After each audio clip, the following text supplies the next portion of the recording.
Decidí vender la camioneta de Ignacio el mismo día que encontré a mi nieta dibujando flores sobre la lona que la cubría. Roberta había traído a la pequeña Sofía para almorzar, y mientras nosotras hablábamos en la cocina sobre facturas y medicamentos, la niña se había escapado al garaje con sus crayones. Cuando la encontré, estaba de pie sobre una caja, concentrada en decorar esa superficie gris con margaritas amarillas y rosas desproporcionadas. «Está muy triste ahí adentro, abuela», me dijo sin levantar la vista. «Necesita colores para no estar sola».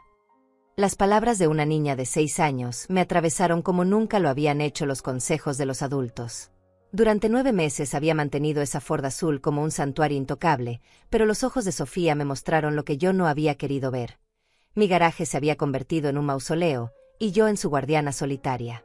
Esa misma tarde, después de que Roberta se fuera con prisa como siempre, llamé al concesionario donde Ignacio había comprado el vehículo. El señor que me atendió fue amable. Me dijo que mandaría a alguien al día siguiente para evaluarla. La noche previa a la visita del tasador, no pude dormir. Me levanté varias veces y caminé hasta la ventana que daba al garaje, como si fuera a despedirme de algo más que un simple automóvil. Ignacio había amado esa camioneta de una manera que yo no terminaba de comprender. La lavaba todos los sábados, aunque no la hubiera usado en toda la semana. Revisaba el aceite con una frecuencia obsesiva. Conocía cada ruido que hacía el motor, cada vibración del volante.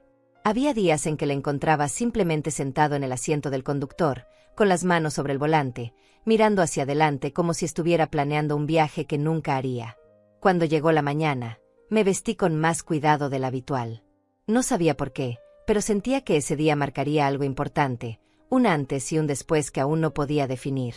Preparé café para el tasador y para mí. Puse algunas galletas en un plato, como si fuera una visita social y no una transacción comercial. A las 10 en punto, escuché el sonido de un auto deteniéndose frente a mi casa. Era un hombre mayor, de mi edad aproximadamente, con manos rugosas y una sonrisa genuina que me tranquilizó inmediatamente. «Señora Limas, soy Lorenzo Duarte, del concesionario», se presentó quitándose una gorra gastada. «Lamento mucho su pérdida. Su esposo era un buen hombre, siempre muy cuidadoso con sus vehículos».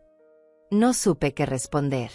Durante estos meses, había recibido tantos pésames que las palabras se habían vuelto automáticas, pero algo en la voz de Lorenzo me hizo sentir que realmente había conocido a Ignacio, que no era solo cortesía profesional. Caminamos juntos hacia el garaje. Yo llevaba las llaves en la mano, y el metal frío me recordó todas las veces que se las había entregado a Ignacio cuando él se preparaba para salir. «¿A dónde vas?», le preguntaba siempre. «Por ahí, a estirar las piernas», era su respuesta habitual. Ahora me daba cuenta de lo vaga que había sido esa explicación, de cómo yo había aceptado sin cuestionar esas salidas regulares que a veces se extendían por horas enteras. Lorenzo silbó apreciativamente cuando vio la camioneta.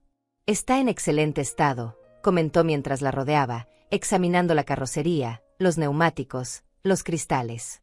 Don Ignacio realmente la cuidaba como oro. Abrió el capó, revisó el motor, hizo algunas anotaciones en una libreta pequeña. Yo me quedé parada a un lado, sintiéndome extrañamente como una intrusa en mi propio garaje, observando cómo un desconocido evaluaba los últimos restos tangibles de la vida de mi esposo. «¿Le importa si reviso el interior?», preguntó Lorenzo. Le dije que por supuesto, y abrió la puerta del conductor. Se sentó en el asiento donde Ignacio había pasado tantas horas, ajustó el espejo retrovisor, probó las luces, la radio, el aire acondicionado. Todo funcionaba perfectamente. «Es como si hubiera salido de la agencia», murmuró, más para sí mismo que para mí. Después abrió la guantera, y yo sentí un pequeño sobresalto. «Solo necesito ver si tiene todos los documentos», explicó, «los papeles de propiedad, el manual, esas cosas». Fue entonces cuando mi vida cambió para siempre. Lorenzo sacó algunos papeles de la guantera, pero cuando se inclinó para recoger otros que se habían caído, su mano se detuvo bajo el asiento del conductor. «Qué extraño», murmuró. «Hay algo aquí». Se agachó más y extrajo un sobre grueso, amarillo, que había estado perfectamente oculto en un espacio que yo no sabía que existía. El sobre estaba sellado con cinta adhesiva, como si alguien hubiera tomado mucho cuidado para proteger su contenido. Lorenzo me miró con expresión confundida. «¿Sabía usted de esto, señora Limas?». Mi corazón comenzó a latir más fuerte, no de ansiedad sino de una curiosidad extraña, como si mi cuerpo supiera algo que mi mente aún no había procesado. Tomé el sobre con manos que apenas temblaban y lo examiné. No tenía nada escrito en el exterior, ninguna indicación de lo que podría contener. No, le respondí a Lorenzo, no tenía idea de que hubiera algo ahí.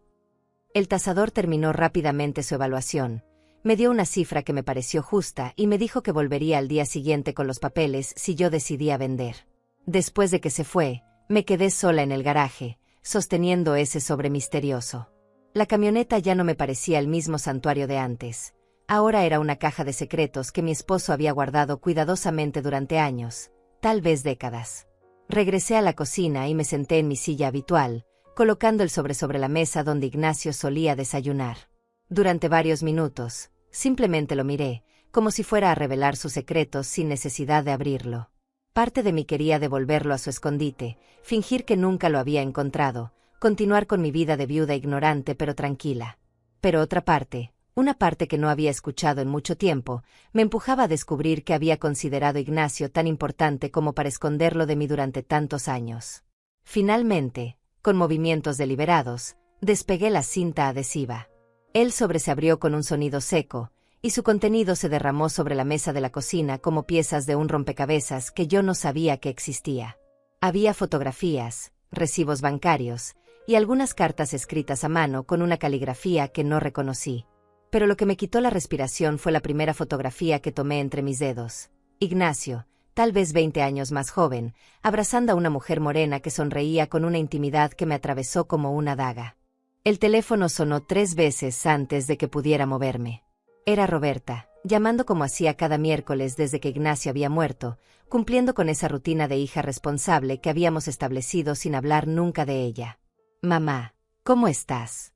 ¿Ya almorzaste?» Su voz llegaba distorsionada, como si estuviera haciendo varias cosas al mismo tiempo, lo cual probablemente era cierto. Roberta siempre estaba haciendo varias cosas al mismo tiempo. «Sí, mija, ya almorcé», mentí, mirando las fotografías esparcidas sobre la mesa. No había probado bocado desde el desayuno, pero explicarle a mi hija que había encontrado evidencia de una vida secreta de su padre me parecía imposible en ese momento. «¿Y tú? ¿Cómo está Sofía?». Pregunté por mi nieta porque era más fácil que hablar de mí, porque las preguntas sobre los niños siempre generaban respuestas largas que me daban tiempo para pensar. «Sofía está bien, mamá. Oye, ¿ya decidiste qué vas a hacer con las cosas de papá?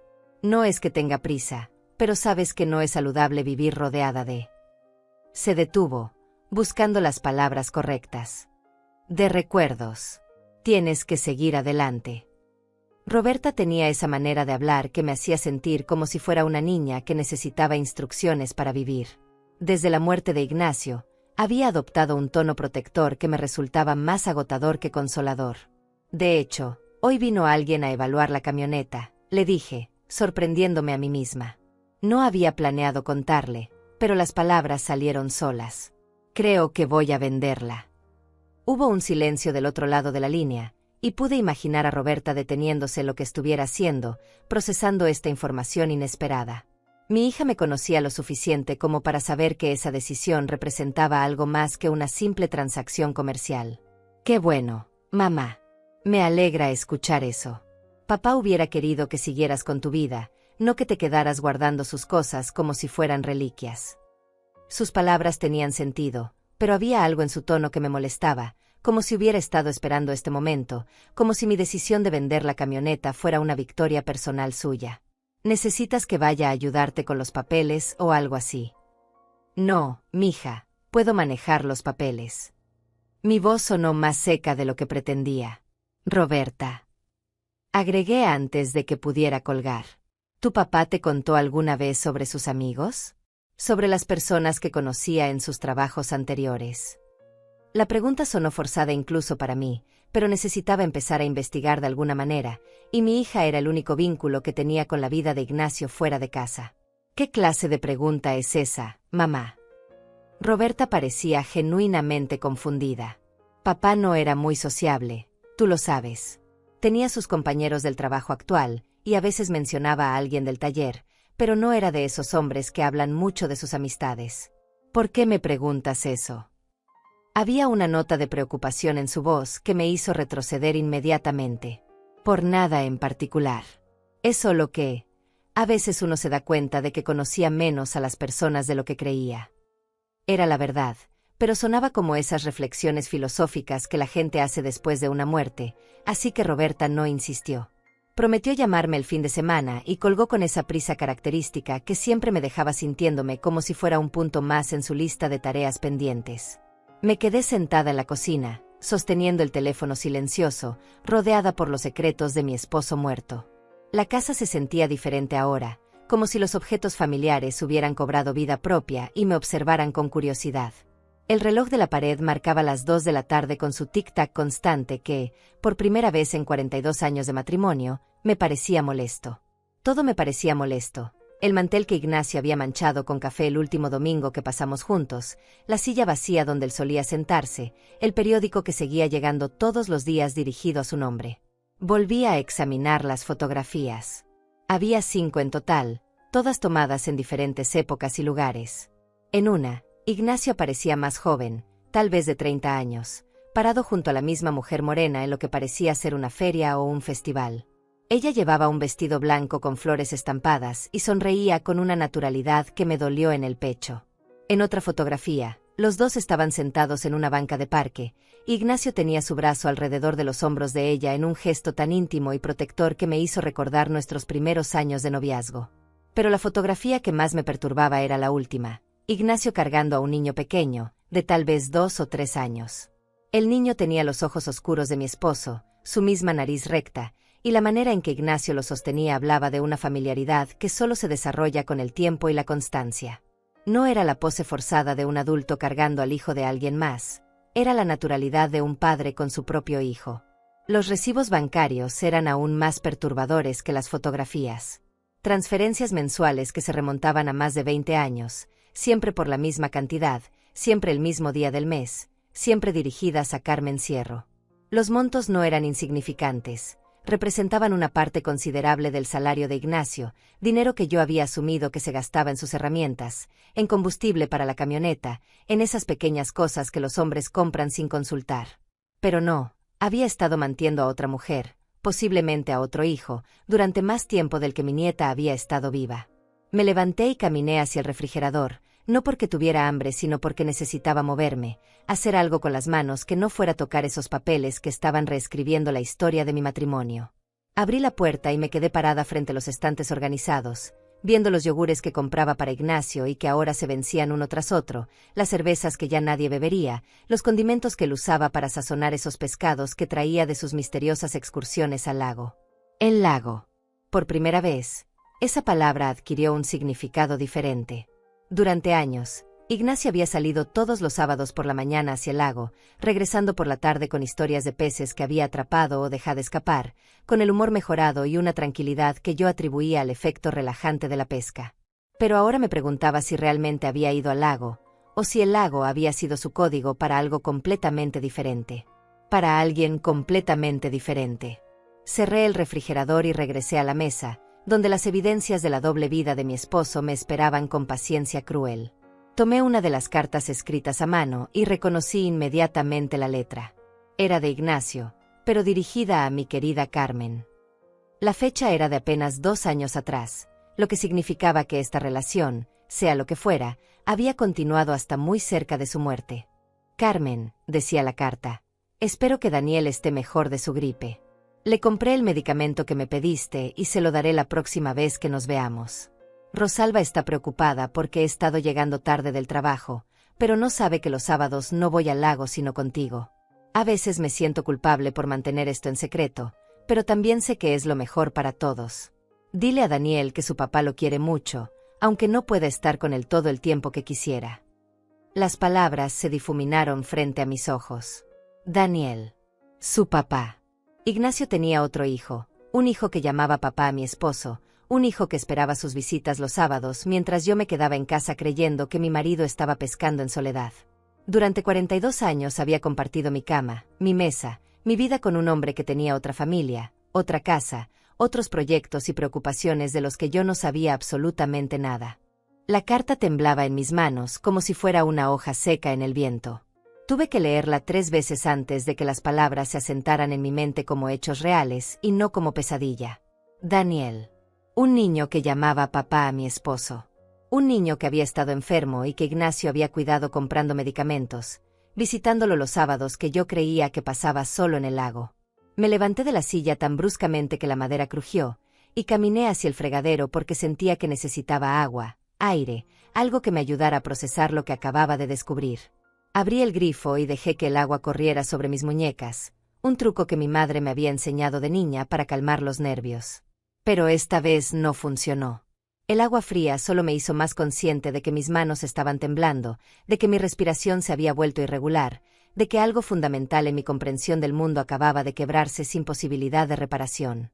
Cerré el grifo y me quedé parada ahí, mirando hacia el jardín a través de la ventana de la cocina, viendo las plantas que Ignacio y yo habíamos sembrado juntos durante tantos años.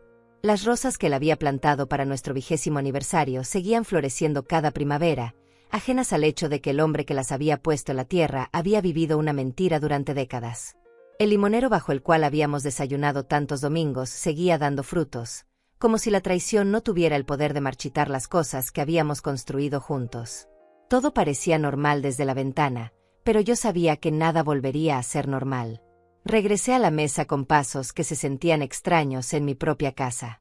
Los documentos estaban exactamente donde los había dejado, pero ahora los veía con ojos diferentes. No eran solo papeles, eran las pruebas de que mi matrimonio había sido, en el mejor de los casos, una verdad incompleta. Tomé otro recibo bancario, de hace 15 años, y calculé mentalmente. Cuando Ignacio enviaba esa transferencia, Roberta tenía 25 años y acababa de casarse. Yo estaba preocupada por la boda, por el vestido, por si el novio sería bueno para mi hija. Mientras tanto, mi esposo estaba manteniendo económicamente a otro niño, tal vez ayudándolo con la escuela, preocupándose por sus calificaciones, sus amigos, sus pesadillas nocturnas. La idea me golpeó con una fuerza que me hizo sentarme pesadamente. Daniel tendría ahora aproximadamente 20 años, tal vez 21. Era un hombre joven, no un niño. Había crecido con el apoyo financiero de mi esposo, con sus visitas semanales, con su presencia paternal. ¿Cómo era? ¿Se parecía a Ignacio? ¿Tenía sus mismas manos largas, su forma de inclinar la cabeza cuando pensaba? ¿Sabía que su padre tenía otra familia, o también vivía en una verdad a medias? Busqué entre los papeles hasta encontrar el más reciente de los recibos bancarios. Estaba fechado apenas 3 meses antes de la muerte de Ignacio. 3 meses. Mi esposo había estado enviando dinero a Carmen Cierro hasta prácticamente el final de su vida, lo que significaba que cuando le diagnosticaron el cáncer, cuando empezamos a ir juntos a las citas médicas, cuando yo me desvivía cuidándolo y preparándole comidas especiales para que no perdiera peso, él seguía preocupándose por mantener a su otra familia. ¿Sabría Carmen que Ignacio estaba enfermo? ¿Se habría despedido de él? ¿Habría llorado Daniel la muerte de su padre, o el funeral había sido solo mío, solo de Roberta, solo de nuestra familia oficial mientras ellos lloraban en privado, en secreto, como habían vivido siempre? La posibilidad de que hubiera habido 2 duelos paralelos, 2 procesos de dolor que nunca se tocaron, me resultaba casi insoportable. Tomé la fotografía donde Ignacio cargaba al niño pequeño y la estudié como si fuera a revelar nuevos detalles bajo mi mirada. El niño tenía puesto un overol azul y una camiseta rayada que se veía nueva. Ignacio llevaba una camisa que yo no recordaba haber visto nunca, lo que significaba que tenía ropa especial para sus visitas a esa otra vida. Tal vez tenía un armario completo que yo desconocía, tal vez se cambiaba en el trabajo antes de ir a verlos, tal vez todo ese tiempo que yo creía que lo conocía completamente, él había estado viviendo como 2 personas diferentes. El dolor que sentía no era solo por la traición, aunque eso estaba ahí, agudo y constante como una astilla clavada en el pecho. Era también por todo lo que había perdido sin saber que lo estaba perdiendo. Por las conversaciones que nunca tuvimos sobre Daniel, por las preocupaciones que Ignacio nunca compartió conmigo, por las alegrías de ver crecer a ese niño que yo nunca pude compartir. Mi esposo había vivido momentos de paternidad que había mantenido completamente separados de mí, había tenido un hijo al que había visto dar sus primeros pasos, decir sus primeras palabras, empezar la escuela, graduarse, tal vez enamorarse. Me puse de pie otra vez, pero esta vez con un propósito. Necesitaba saber más. Necesitaba entender la dimensión completa de lo que había descubierto. Fui al cuarto que había sido el estudio de Ignacio, un espacio pequeño donde guardaba sus herramientas y algunos documentos de trabajo. Durante los meses posteriores a su muerte, apenas había entrado ahí, como si fuera territorio sagrado. Pero ahora lo veía como lo que realmente era, otro lugar donde podía haber secretos escondidos. Comencé a revisar sus cajones de manera sistemática, no solo buscando más evidencias, sino tratando de entender cómo había logrado mantener esta doble vida durante tanto tiempo. En el cajón del escritorio encontré una agenda pequeña que no había visto antes. La abrí y vi que tenía anotaciones en código C2 marcado todos los sábados durante años. Carmen a las 2 de la tarde. Tan simple y tan devastador. También encontré una caja de zapatos escondida detrás de unas cajas de herramientas. Dentro había más fotografías, dibujos hechos por un niño con letra temblorosa que decía para papá, y una cadena de oro con una medalla pequeña que tenía grabado de un lado y papá del otro. Era un regalo que Daniel le había hecho a Ignacio, un objeto que mi esposo había guardado como un tesoro, pero que nunca había podido usar frente a mí. Sostuve la cadena en mi mano y sentí su peso, tan real y tangible como todo lo demás que había encontrado. No era una fantasía, no era un error, no era algo que pudiera explicar o justificar. Era la prueba física del amor entre un padre y un hijo, un amor que había existido paralelo al mío durante más de 20 años sin que yo supiera nada. Por primera vez desde que había abierto aquel sobre la cocina, lloré. No era el llanto educado y controlado que había derramado en el funeral, frente a las amigas del barrio y los compañeros de trabajo de Ignacio. Era algo más profundo y más crudo, un llanto que salía desde un lugar que no sabía que existía. Lloré por todo lo que no había sabido, por todo lo que había perdido, y también, aunque me doliera admitirlo, por Daniel, que ahora había perdido a su padre y tal vez no tenía nadie con quien compartir su dolor. El llanto se detuvo tan abruptamente como había comenzado, dejándome sentada en el suelo del estudio de Ignacio con los ojos hinchados y una claridad mental que no había tenido en meses. Me levanté despacio, guardé todo en la caja de zapatos y regresé a la cocina con pasos más firmes. Tenía una decisión que tomar, y por primera vez desde la muerte de mi esposo, sentía que tenía el control de algo. Podía quedarme callada, enterrar estos secretos junto con Ignacio, y continuar mi vida de viuda ignorante. O podía buscar a Carmen Sierro y enfrentar la verdad completa, sin importar cuánto doliera. La tarde había avanzado sin que me diera cuenta. Eran casi las 5, la hora en que Ignacio solía llegar del trabajo cuando estaba vivo, cuando yo ponía la mesa y calentaba la cena mientras él se lavaba las manos y me contaba sobre su día. Pero los días de los que me hablaba, me daba cuenta ahora, eran versiones editadas, historias de las que había eliminado cuidadosamente cualquier mención de Carmen o Daniel. ¿Cuántas veces había estado a punto de contarme algo sobre ellos y se había detenido? ¿Cuántas veces había tenido que inventar excusas o cambiar de tema para mantener su secreto? Busqué en los recibos bancarios hasta encontrar el que tenía más información. Carmen Sierro, y debajo, una dirección en el otro lado de la ciudad, en un barrio que yo conocía pero donde nunca había tenido razón para ir. San Miguel, a unos 40 minutos en autobús desde mi casa. 40 minutos que podrían haber sido 40 años, considerando lo distantes que habían estado nuestros mundos. Escribí la dirección en un papel, la doblé cuidadosamente y la guardé en mi bolso. No sabía cuándo iría, pero sabía que iría. El teléfono sonó otra vez, y esta vez era el tono especial que indicaba que era Roberta llamando desde su celular. Contesté sin ganas, todavía con la voz ronca del llanto. Mamá, suenas extraña. ¿Estás resfriada? Mi hija tenía esa habilidad de detectar cuando algo no estaba bien, pero también tenía la costumbre de buscar las explicaciones más simples y menos problemáticas. Estoy bien, mija. Solo un poco cansada. Era parcialmente cierto. Me sentía exhausta, pero de una manera que no tenía nada que ver con el sueño. ¿Necesitas algo? Esperaba que dijera que no, que solo estaba llamando para saludar, pero su silencio me indicó que había algo más. Mamá, necesito preguntarte algo, y quiero que seas honesta conmigo. Su tono se había vuelto serio, e inmediatamente pensé que de alguna manera había descubierto lo que yo acababa de encontrar. Jorge y yo hemos estado hablando, y creemos que sería bueno que consideraras mudarte a un lugar más pequeño. No es que queramos presionarte, pero esa casa es muy grande para una persona sola, y los gastos. Mudarme. La interrumpí, sintiendo como si me hubieran golpeado. Roberta, tu papá murió hace apenas 9 meses.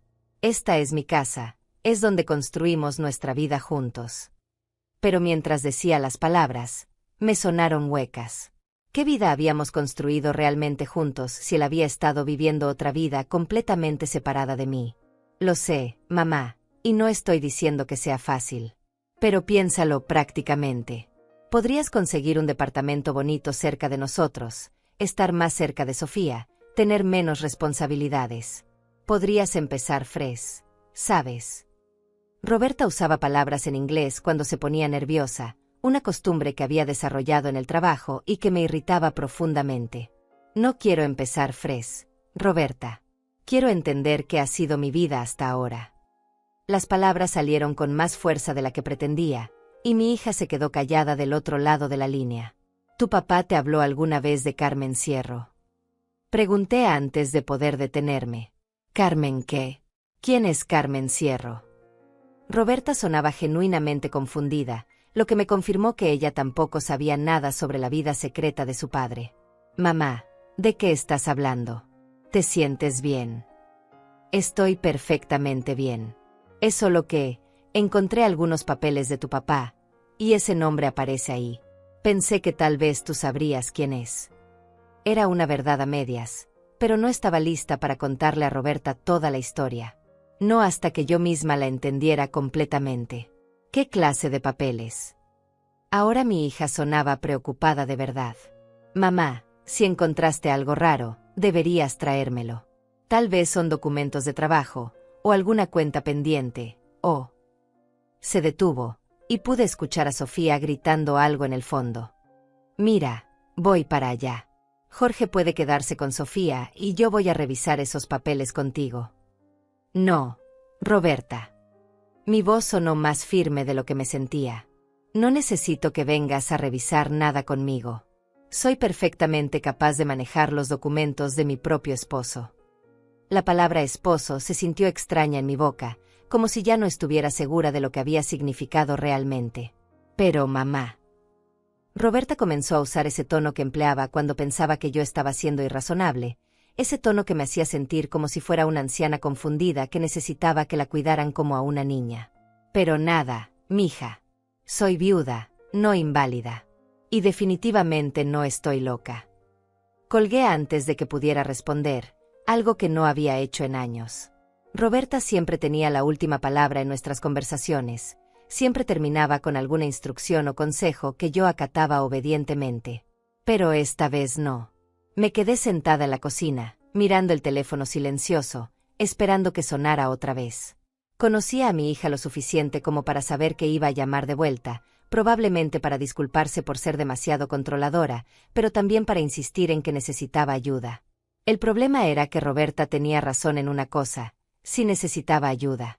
Pero no el tipo de ayuda que ella podía darme.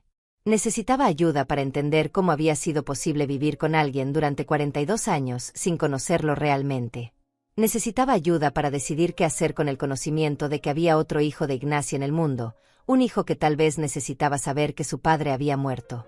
Y necesitaba ayuda para figurar out cómo seguir viviendo con la certeza de que todo lo que había creído sobre mi matrimonio era, en el mejor de los casos, una verdad incompleta. El teléfono sonó 5 minutos después, tal como había predicho. Esta vez no contesté.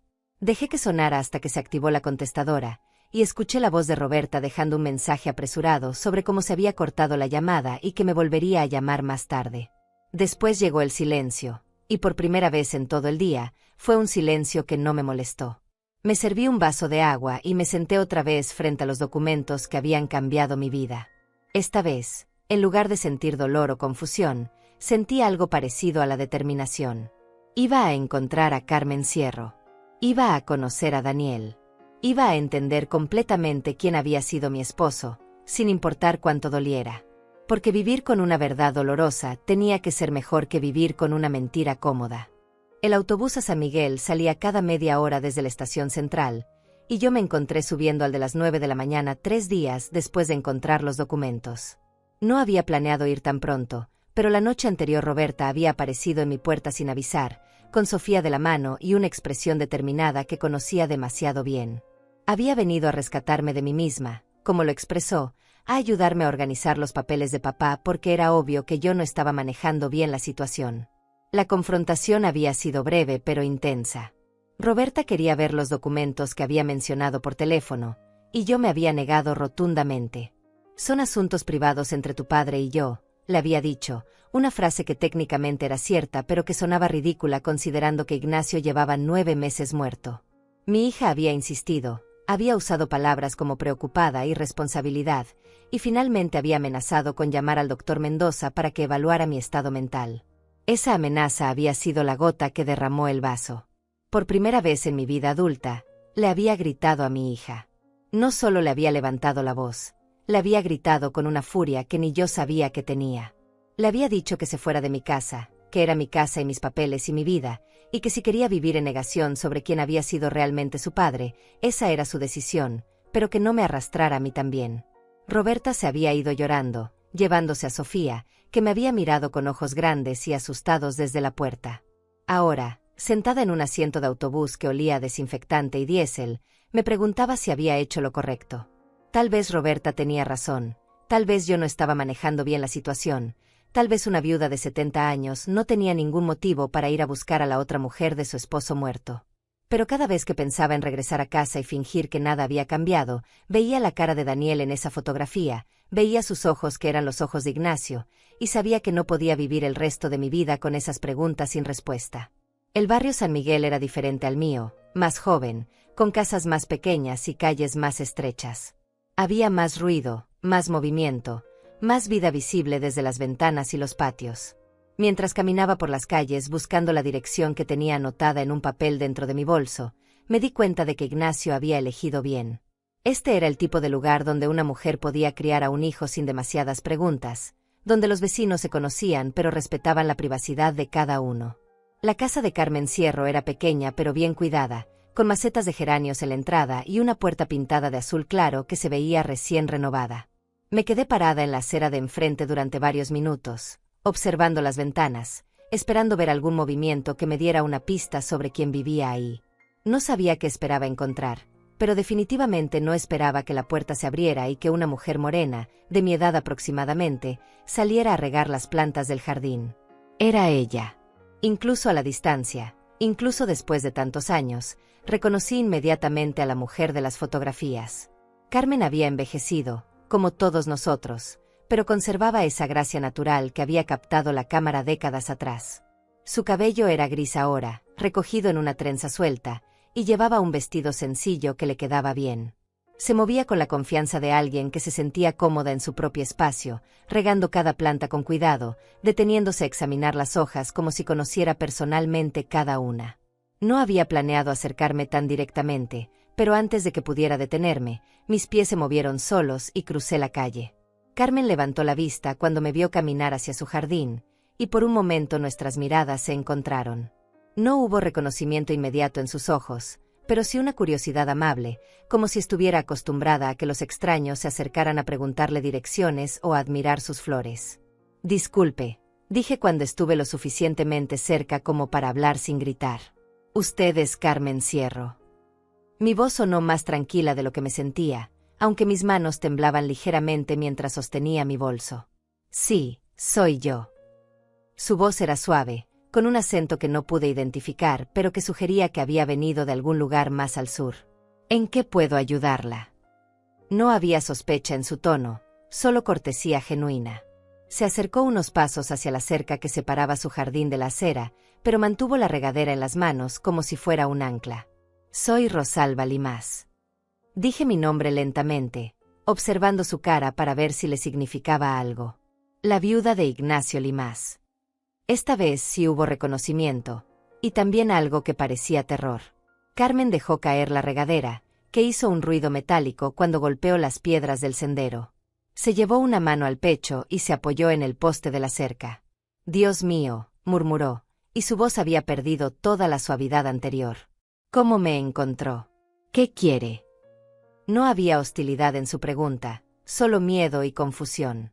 Se veía como alguien que había estado esperando este momento durante años, pero que había esperado que nunca llegara realmente.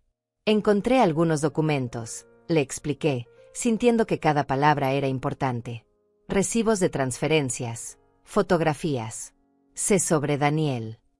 Su nombre salió de mi boca como si fuera una palabra en idioma extranjero, algo que había aprendido recientemente pero que aún no dominaba completamente.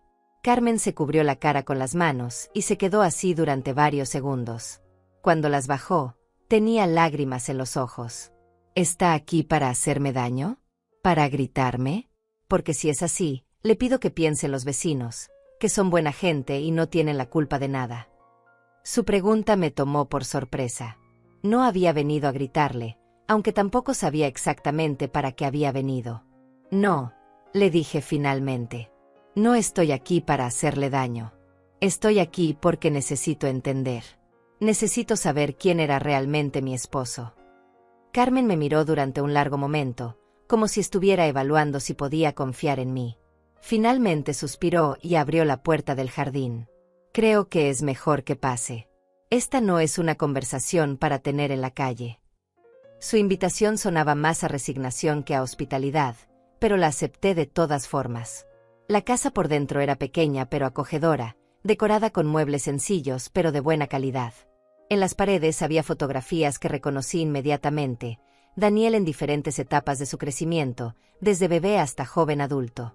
Y en varias de esas fotografías estaba Ignacio, sonriendo con una naturalidad que me dolió en el pecho. Era como entrar a un museo de la vida secreta de mi esposo. ¿Quiere café?, preguntó Carmen, más por cortesía que por ganas reales de atenderme. Asentí, no porque tuviera sed, sino porque necesitaba tiempo para procesar lo que estaba viendo. Mientras ella preparaba el café, yo examiné las fotografías más de cerca. Había una de Ignacio enseñando a Daniel a andar en bicicleta, otra de los dos en lo que parecía ser una graduación de preparatoria, una más reciente donde Daniel, ya adulto, tenía su brazo alrededor de los hombros de Ignacio. Es un buen muchacho, dijo Carmen desde la cocina, notando que estaba mirando las fotos. Estudió ingeniería, tiene un trabajo estable. Ignacio estaba muy orgulloso de él. Usó el tiempo pasado, y me di cuenta de que sabía que Ignacio había muerto. ¿Usted sabía que él había muerto?, le pregunté cuando regresó con 2 tazas de café. Carmen asintió lentamente. Daniel leyó el obituario en el periódico. Fuimos al funeral, pero nos quedamos atrás, entre los árboles. Solo queríamos despedirnos. La idea de que hubieran estado ahí, observando desde lejos mientras yo lloraba junto a la tumba, me resultó más perturbadora que reconfortante. ¿Por qué?, fue lo único que pude preguntar. ¿Por qué mantuvieron esto en secreto? ¿Por qué Ignacio nunca me dijo nada? Carmen se sentó frente a mí, sosteniendo su taza con las 2 manos como si necesitara el calor. Porque la amaba a usted, dijo simplemente. Y porque yo nunca le pedí que dejara su matrimonio. Las palabras de Carmen quedaron suspendidas en el aire entre nosotras como humo de cigarro. Él la amaba a usted. Repetí la frase en mi mente varias veces, tratando de encontrarle sentido. ¿Cómo podía alguien amar a una persona y al mismo tiempo mantener una familia secreta durante más de 20 años? ¿Qué clase de amor era ese que requería tanto silencio y tanta mentira?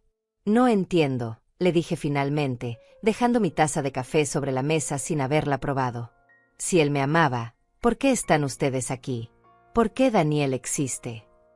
Las preguntas sonaron más duras de lo que pretendía, pero Carmen no pareció ofenderse. Solo me miró con una tristeza que parecía muy antigua, muy practicada. Porque la vida es más complicada de lo que nos gusta admitir, respondió después de un momento. Ignacio y yo nos conocimos antes de que él se casara con usted. Éramos pareja. Jóvenes, enamorados, haciendo planes para el futuro. Se detuvo y tomó un sorbo de café, como si necesitara tiempo para decidir cuánto contarme. Pero entonces apareció la oportunidad de trabajo en la ciudad donde usted vivía. Era un buen trabajo, mejor que cualquier cosa que pudiera conseguir aquí. Decidimos que él se iría primero, establecería las cosas, y después yo lo seguiría. Pero usted nunca lo siguió, dije, aunque ya sabía cuál sería la respuesta. No, porque una semana antes de que yo me fuera, descubrí que estaba embarazada. Y cuando se lo dije a Ignacio, él ya había conocido a usted. Carmen sonrió, pero era una sonrisa sin alegría.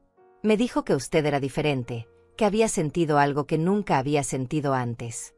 Me pidió tiempo para resolver las cosas, para figurar out qué hacer. ¿Y qué hizo? Aunque ya conocía la respuesta, necesitaba escucharla. Se casó con usted. Carmen se encogió de hombros como si fuera algo que había aceptado hace mucho tiempo. Y yo tuve a Daniel. Ignacio volvió cuando el niño tenía 6 meses. Me dijo que había cometido un error, que me amaba, que quería estar con nosotros. Pero para entonces ya era demasiado tarde. Usted era su esposa. Había una vida construida, compromisos, responsabilidades. Me levanté de la silla porque necesitaba moverme, hacer algo con la energía nerviosa que me recorría el cuerpo. Caminé hacia la ventana que daba al jardín trasero y vi que había un columpio pequeño, claramente usado, que había sido instalado años atrás. Entonces decidieron. ¿Qué? Que él viviría 2 vidas. No decidimos nada al principio, dijo Carmen detrás de mí. Él empezó a visitarnos, a enviar dinero para Daniel. Al principio yo pensé que era solo hasta que encontrara una manera de dejar su matrimonio. Pero pasaron los años, y él seguía dividido. Amaba a Daniel, quería ser parte de su vida, pero también la amaba a usted. Decía que no podía lastimar a ninguno de los dos eligiendo. Así que nos lastimó a todos manteniendo el secreto. Las palabras salieron con más amargura de la que sentía realmente. Estaba enojada, sí, pero también comenzaba a entender la imposible posición en la que Ignacio se había colocado. Tal vez, admitió Carmen. Pero también nos dio a todos lo que pudimos tener. Daniel tuvo un padre que lo amaba, aunque no pudiera estar con él tiempo completo. Yo tuve a alguien que se preocupaba por nosotros, que nunca nos abandonó completamente. Y usted tuvo un matrimonio que, por lo que él me contaba, era bueno. Me volteé para mirarla. Él le hablaba de mí. La pregunta me salió antes de que pudiera detenerla, y me di cuenta de que la respuesta me importaba más de lo que quería admitir. A veces, dijo Carmen con cuidado. Especialmente cuando estaba preocupado por usted. Cuando se enfermó de la vesícula hace algunos años, cuando su madre murió. Él sufría porque no podía contarle sobre nosotros, pero también sufría cuando usted sufría. Hizo una pausa. Creo que el secreto lo estaba matando lentamente. Los últimos años se veía más cansado cada vez que venía. ¿Los últimos años? Pregunté. Él siguió viniendo hasta el final. Carmen asintió. La última vez que lo vimos fue 2 semanas antes de que muriera. Daniel había conseguido un ascenso en el trabajo, y quería contárselo a su papá. Ignacio estaba muy delgado, muy pálido, pero fingió estar bien. No nos dijo que estaba enfermo. Sus ojos se llenaron de lágrimas otra vez. No supimos que había muerto hasta que vimos el obituario. Daniel estuvo deprimido durante semanas. No pudo despedirse apropiadamente. La imagen de Ignacio fingiendo estar bien mientras el cáncer lo consumía, manteniendo su actuación hasta el final para no preocupar a Daniel, me partió el corazón de una manera que no había anticipado. Todo este tiempo había pensado que había sido la única que había cuidado de él durante su enfermedad, la única que había visto su deterioro, la única que había llorado su muerte. Pero Carmen y Daniel también habían perdido a alguien importante, también habían sufrido, solo que en silencio y sin el reconocimiento social que viene con ser la familia oficial. ¿Dónde está Daniel ahora?, pregunté. ¿Vive aquí con usted? No, tiene su propio departamento cerca del centro. Pero viene a almorzar todos los domingos. Carmen me miró con curiosidad. ¿Quiere conocerlo? La pregunta me tomó completamente desprevenida. En algún nivel abstracto, sabía que Daniel existía, que era real, pero la posibilidad de conocerlo realmente, de verlo cara a cara, no se me había ocurrido hasta ese momento. No sé, respondí honestamente. No sé si estaría bien. No sé si él querría conocerme. Él sabe de usted, dijo Carmen suavemente. Siempre supo que su papá tenía otra familia. Nunca le mentimos sobre eso. Cuando era pequeño, a veces preguntaba por qué no podía vivir con su papá como los otros niños, y yo le explicaba que las familias a veces son complicadas, pero que eso no significaba que su papá no lo amara. ¿Y qué piensa él de todo esto? No sabía cómo formular la pregunta correctamente. ¿Qué pensaba Daniel de ser el hijo secreto? ¿Me odiaba por ser la razón por la cual su padre no podía estar con el tiempo completo? Es un hombre comprensivo, dijo Carmen. Estudió, tiene educación, entiende que la vida es compleja. Nunca culpó a nadie por la situación. Ni a su papá, ni a mí, ni a usted. Siempre dijo que prefería tener a su papá a tiempo parcial que no tenerlo para nada. Nos quedamos en silencio durante varios minutos. Yo seguía parada junto a la ventana, mirando ese columpio que había visto crecer a un niño que yo no conocía, mientras Carmen permanecía sentada en la mesa, dándome espacio para procesar todo lo que me había contado. La historia que me había relatado no tenía villanos claros, no tenía víctimas inocentes ni culpables obvios. Solo tenía personas tratando de hacer lo mejor que podían en una situación imposible. Carmen, dije finalmente, volteándome hacia ella. ¿Usted me odia? Por haber sido la razón por la cual Ignacio no pudo estar completamente con ustedes. Ella negó con la cabeza lentamente. No, Rosalba. Nunca la odié. Porque si la hubiera odiado, habría tenido que odiar a Ignacio también, por elegirla. Y yo no podía hacer eso.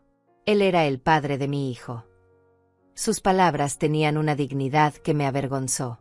Durante 42 años, yo había sido la esposa oficial, había tenido el reconocimiento social, el apellido compartido, la casa común. Carmen había sido la que vivía en las sombras, la que tenía que explicarle a su hijo por qué su papá no podía estar en las obras de teatro de la escuela, la que había criado a Daniel prácticamente sola mientras yo compartía las cargas y las alegrías del matrimonio con Ignacio. ¿Daniel quiere conocerme?, pregunté, sorprendiéndome a mí misma con la pregunta. Carmen sonrió por primera vez desde que había llegado. ¿Por qué no se lo pregunta usted misma? Viene a almorzar el domingo.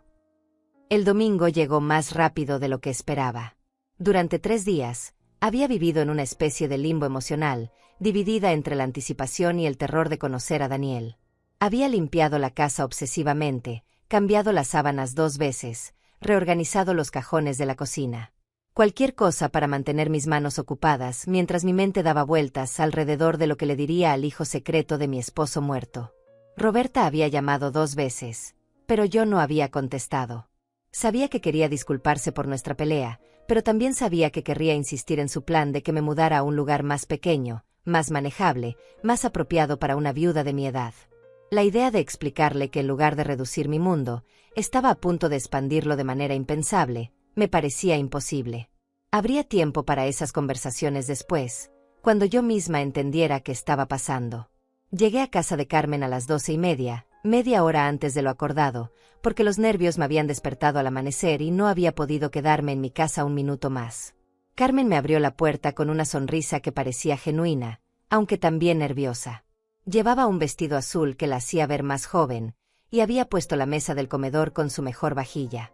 Llegó temprano, me dijo, haciéndome pasar. Daniel no tardará. Siempre es puntual. Había algo en su voz que sugería que había estado tan nerviosa como yo por este encuentro. ¿Quiere un café mientras esperamos? Asentí, aunque lo último que necesitaba era más cafeína. Mientras Carmen preparaba el café, yo examiné otra vez las fotografías en las paredes, pero ahora con ojos diferentes. Ahora sabía la historia detrás de cada imagen, entendía por qué Ignacio se veía tan feliz en algunas y tan melancólico en otras. Había una foto particularmente conmovedora donde Daniel, de unos 10 años, estaba parado junto a Ignacio frente a un árbol de Navidad. Ambos sonreían, pero en los ojos de mi esposo había una tristeza que ahora podía interpretar. La tristeza de saber que tendría que irse después de la celebración, que no estaría ahí la mañana de Navidad cuando Daniel abriera sus regalos. El sonido de una llave en la puerta me sobresaltó. Carmen se apresuró desde la cocina, y escuché su voz diciendo: Daniel, mijo, ya llegó la señora de la que te hablé. Después hubo un murmullo de voces que no pude distinguir, y finalmente pasos acercándose al comedor. Cuando Daniel apareció en la puerta, sentí como si me hubieran golpeado en el estómago. Era inconfundiblemente hijo de Ignacio. Tenía su misma estatura, sus mismas manos largas, su misma manera de inclinar ligeramente la cabeza cuando estaba pensando. Pero también tenía algo de Carmen en la suavidad de sus facciones, en la expresión de sus ojos. Era guapo de una manera tranquila, vestido con jeans y una camisa de botones que se veía nueva, como si se hubiera vestido especialmente para esta ocasión. Señora Limas, me dijo, acercándose con la mano extendida. Soy Daniel. Mucho gusto en conocerla finalmente. Su voz era grave, como la de Ignacio, pero más suave, sin el tono áspero que mi esposo había desarrollado con los años de fumar. Estrechó mi mano con firmeza, pero no demasiado fuerte, y me miró directamente a los ojos sin evasión ni desafío. Daniel, repetí su nombre, sintiendo lo extraño en mi boca. Yo no sé qué decir. Esto es muy... No pude terminar la frase. ¿Qué era esto? ¿Extraño? ¿Doloroso? ¿Necesario? Lo sé, dijo él con comprensión. Para mí también es raro.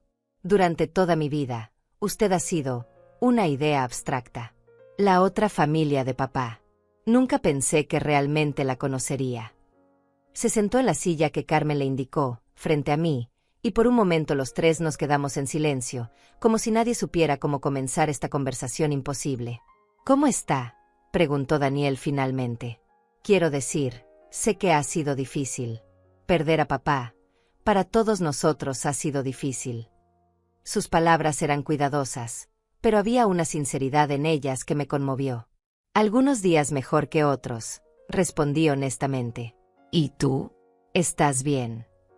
Se me salió el tuteo sin darme cuenta, pero Daniel no pareció molesto. Igual, dijo encogiéndose de hombros. Hay días en que olvido que se fue, y voy a marcar su teléfono para contarle algo del trabajo. Después me acuerdo y...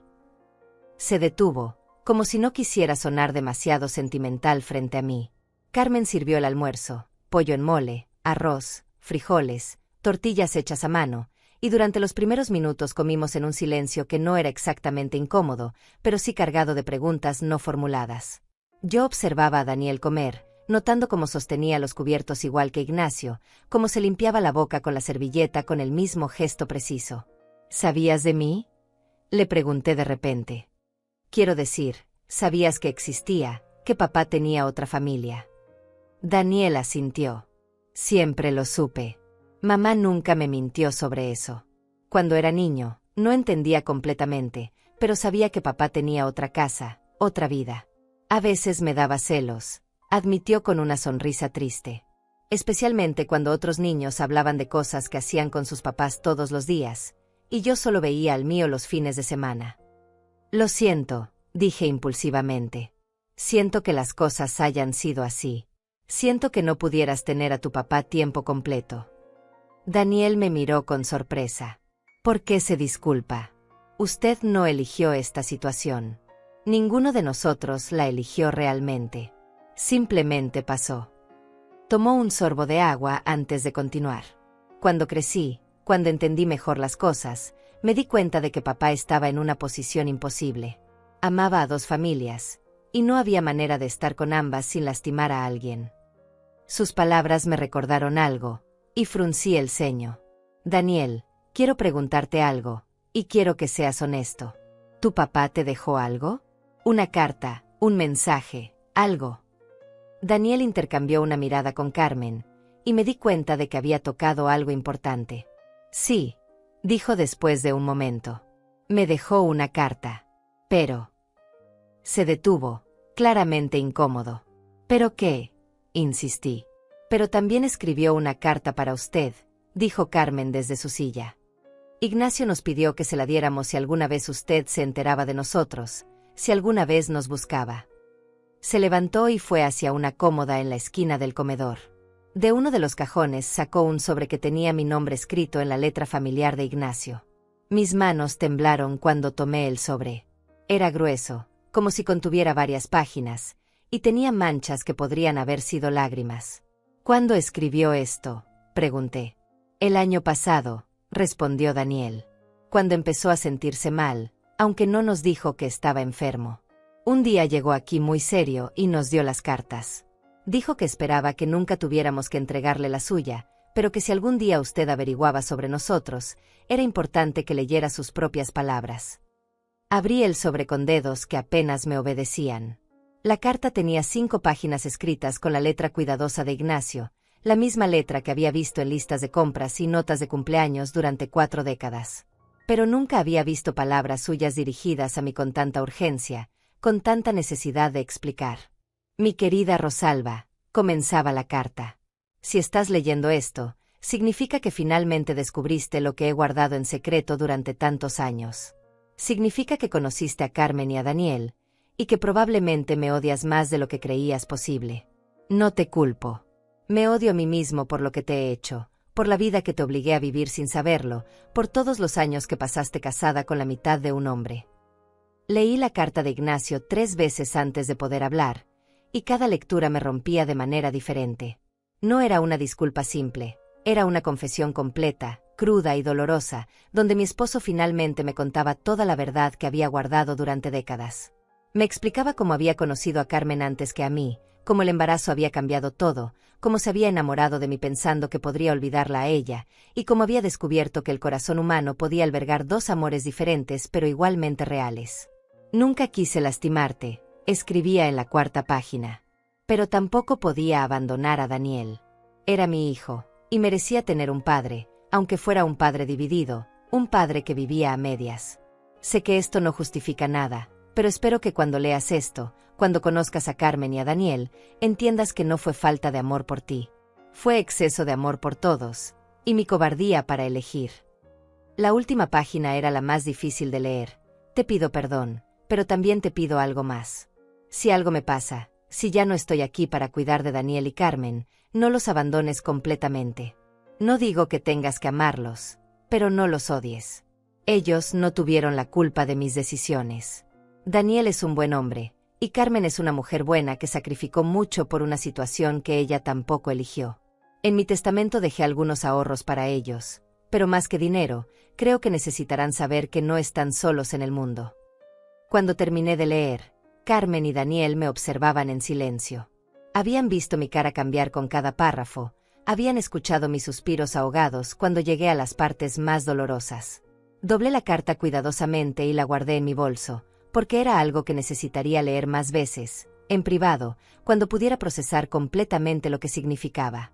¿Qué dice?, preguntó Daniel suavemente. No tenemos que saberlo si es muy personal, pero... Dice que los ama, respondí simplemente. Y que lamenta habernos puesto a todos en esta situación. Me quedé callada un momento antes de agregar. También dice que espera que yo no los odie.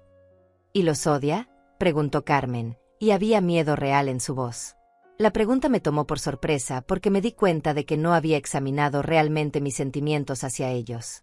Durante la semana pasada había estado tan concentrada en procesar la traición de Ignacio, en entender la dimensión de sus secretos, que no había pensado en que sentía hacia Carmen y Daniel como personas individuales.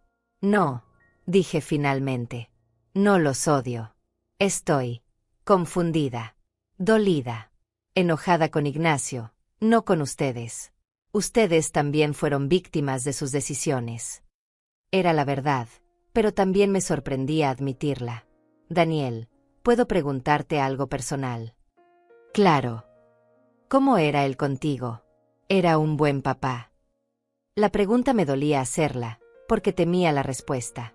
Temía descubrir que Ignacio había sido mejor padre para Daniel de lo que había sido esposo para mí. Daniel sonrió, y por primera vez desde que lo había conocido, se veía completamente relajado. Era maravilloso, paciente, atento, interesado en todo lo que yo hacía. Venía a mis juegos de fútbol cuando podía, me ayudaba con la tarea de matemáticas, me enseñó a manejar. Su expresión se volvió más seria, pero también se veía triste a veces, especialmente cuando tenía que irse. Yo sabía que se sentía culpable por no poder estar más tiempo. ¿Te habló alguna vez de mí? La pregunta se me escapó antes de que pudiera detenerla. A veces, admitió Daniel. Especialmente cuando yo era adolescente y le hacía preguntas difíciles sobre por qué las cosas eran como eran. Me decía que usted era una buena mujer, que merecía mejor de lo que él le estaba dando, pero que no sabía cómo arreglar la situación sin lastimar a todo el mundo. Sus palabras me conmovieron de una manera inesperada. Durante todos esos años, mientras yo me quejaba de que Ignacio era distante a veces, de que se perdía en sus pensamientos, de que tenía esos estados de ánimo melancólicos que no sabía explicar, él había estado cargando con la culpa de vivir una doble vida. Había estado sufriendo tanto como nosotros, tal vez más. Daniel, dije de repente, ¿tienes fotos? De cuando eras pequeño, de las cosas que hacían juntos. Se levantó inmediatamente y trajo un álbum de fotos de otra habitación. Pasamos la siguiente hora mirando imágenes de la vida secreta de Ignacio, Daniel aprendiendo a caminar con Ignacio sosteniéndolo de las manos, los dos construyendo un castillo de arena en una playa que yo no reconocía, Daniel graduándose del bachillerato con Ignacio parado orgullosamente a su lado. Cada fotografía era una ventana a momentos que yo nunca había conocido, a una faceta de mi esposo que había estado completamente oculta para mí.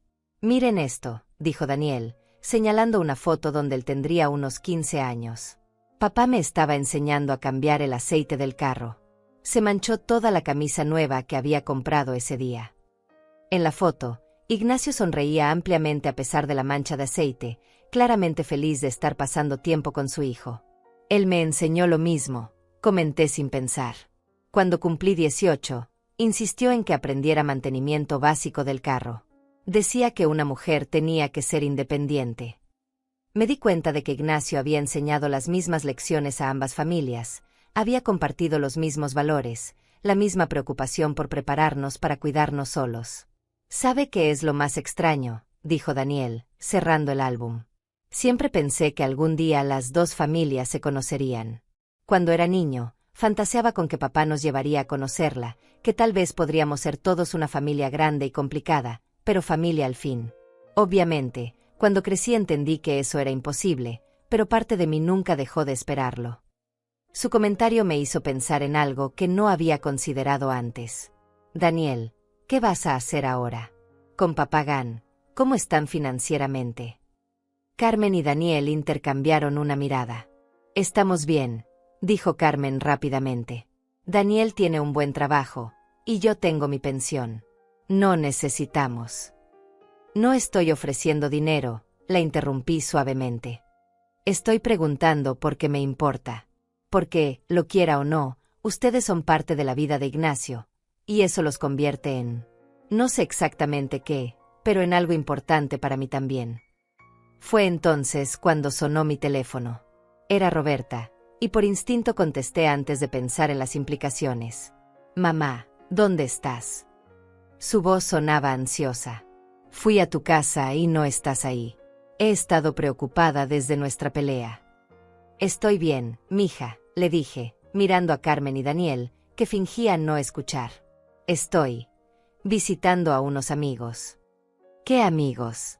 «Mamá, tú no sales nunca, especialmente después de lo que pasó la otra vez. ¿Estás segura de que estás bien?» Me di cuenta de que tendría que contarle a Roberta sobre Daniel y Carmen eventualmente. Mi hija tendría que saber que tenía un hermano mayor, que la familia que creía conocer completamente era solo la mitad de la historia. Pero no por teléfono, no así. «Roberta, ¿puedes venir a cenar mañana? Hay algunas cosas que necesito contarte sobre tu papá». Hubo silencio del otro lado de la línea. «¿Qué clase de cosas, mamá? Me estás asustando».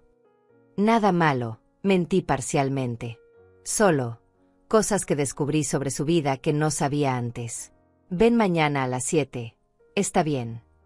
Después de colgar, Carmen me miró con preocupación. «Va a contarle a su hija sobre nosotros». «Tiene derecho a saber», dije. «Daniel es su hermano. Ustedes son parte de la historia de su padre también». Las palabras sonaron extrañas al salir de mi boca, pero sabía que eran correctas. Además, agregué con una sonrisa que me sorprendió a mí misma, creo que es hora de que esta familia deje de guardar secretos. La cena con Roberta fue más difícil de lo que había anticipado, pero también más reveladora. Mi hija llegó a las 7 en punto, como siempre, con Sofía de la mano y una expresión de preocupación que no había perdido desde nuestra pelea.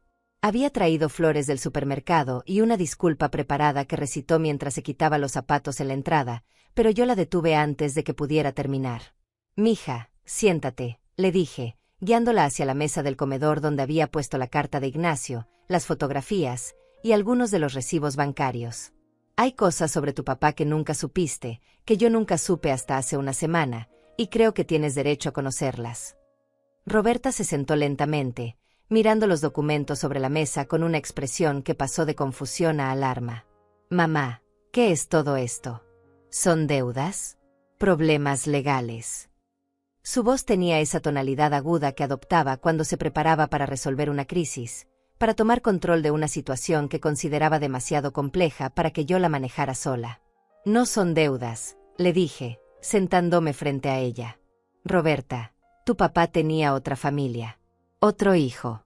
Durante más de 20 años mantuvo una relación con una mujer llamada Carmen Sierro y su hijo Daniel. Las palabras salieron de corrido, como si fuera la única manera de decirlas sin perder el valor. El silencio que siguió fue tan completo que pude escuchar el tic-tac del reloj de la pared, el zumbido del refrigerador, los ruidos de Sofía jugando en la sala con sus muñecas. Roberta me miró fijamente durante lo que parecieron minutos, procesando lo que acababa de decirle, y después comenzó a negar con la cabeza lentamente. No, dijo finalmente. No, mamá. Papá no haría eso. Él te amaba, nos amaba. Era un hombre de familia, un hombre honesto. Lo que sea que hayas encontrado, tiene que haber una explicación diferente. Tomó uno de los recibos bancarios y lo estudió como si fuera a revelar algo diferente bajo su mirada. Tal vez estaba ayudando a algún compañero de trabajo, o era algún tipo de inversión. Roberta, la interrumpí suavemente. Conocí a Carmen. Conocí a Daniel. Vi las fotografías. Leí la carta que tu papá me dejó explicando todo. No hay otra interpretación posible. Mi hija se puso de pie tan bruscamente que la silla se tambaleó. ¿Los conociste? ¿Fuiste a buscar a esas personas sin decirme nada? Mamá, ¿y si fueran estafadores? ¿Y si estuvieran aprovechándose de tu duelo para sacarte dinero? Su voz subió de volumen, y desde la sala escuchamos a Sofía preguntando si todo estaba bien. No son estafadores, mija. Daniel es idéntico a tu papá cuando era joven. ¿Y Carmen? Me detuve, buscando las palabras correctas.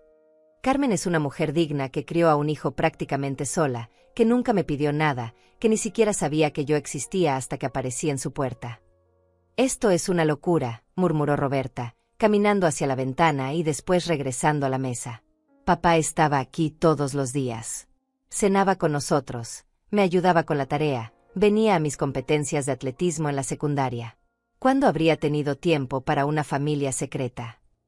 Los fines de semana, le respondí, cuando decía que iba al lago a pescar. Roberta se sentó otra vez, pero esta vez su expresión había cambiado. Ya no era solo negación, había una comprensión gradual y dolorosa de que tal vez lo que le estaba contando era verdad. Todos esos sábados, murmuró.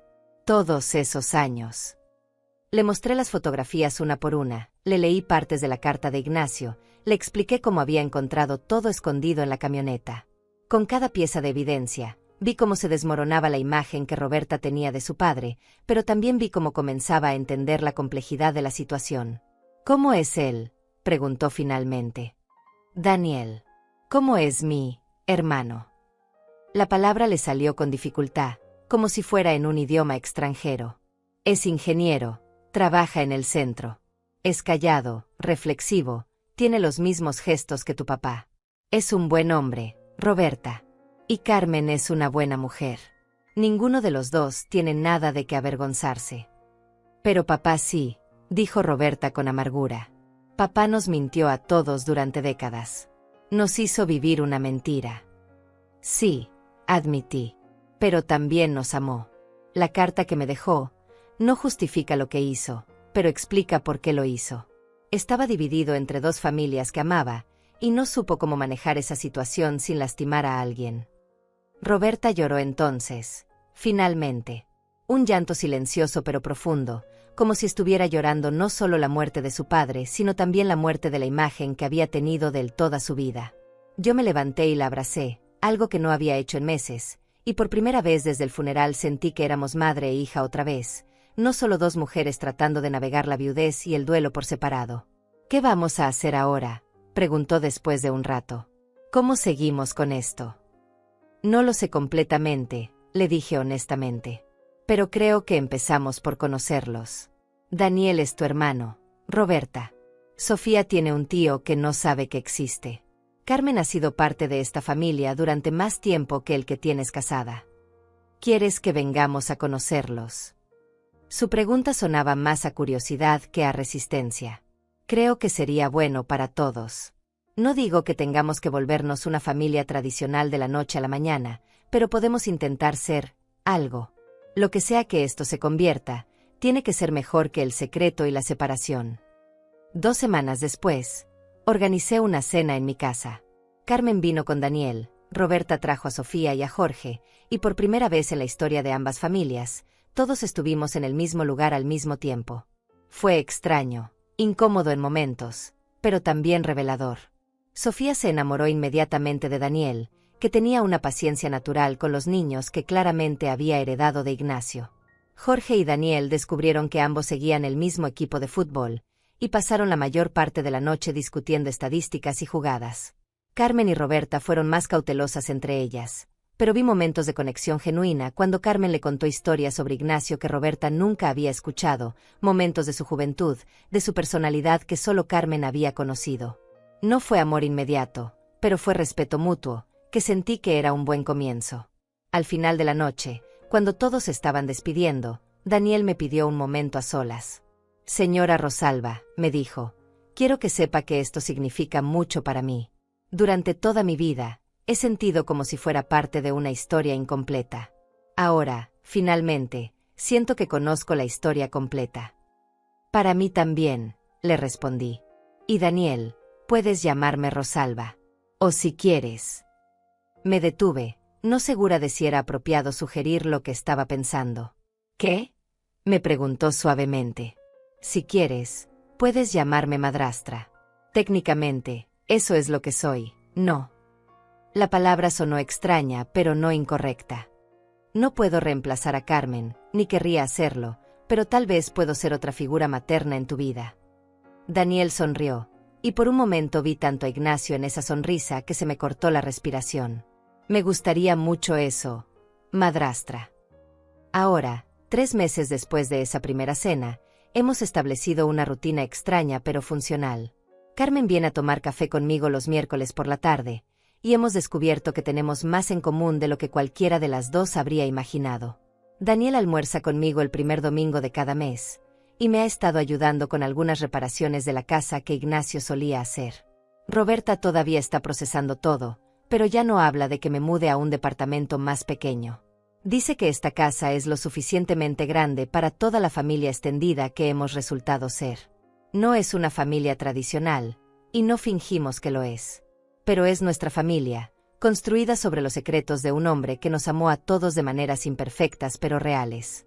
Ignacio no está aquí para ver cómo hemos encontrado la manera de existir juntos, pero a veces siento que le habría gustado saber que finalmente, después de tantos años de secretos, todas las personas que amó pueden estar en la misma habitación, compartir la misma mesa, y cuidarse mutuamente de las maneras en que las familias, incluso las familias complicadas, se cuidan entre sí. La camioneta la vendí finalmente, pero no antes de que Daniel me ayudara a limpiarla completamente, asegurándonos de que no quedaran más secretos escondidos. Con el dinero de la venta, abrí una cuenta de ahorros para Sofía, para cuando vaya a la universidad. Ignacio habría aprobado eso, creo. Siempre creyó en la educación, en preparar a los niños para que fueran independientes. Ahora tenemos 2 nietos en los que pensar cuando tomamos esas decisiones. A veces, por las noches, me siento en la cocina con una taza de té y pienso lo extraña que es la vida, en cómo los secretos que creemos que nos protegen a menudo son las cosas que más nos lastiman. Pero también pienso en cómo el amor, incluso el amor imperfecto e incompleto, tiene maneras de encontrar la forma de sanarse a sí mismo, de crear conexiones donde no las había antes. 2 tazas en el fregadero. Un silencio que ya no duele. Y una casa que, finalmente, ha aprendido a albergar más de una verdad.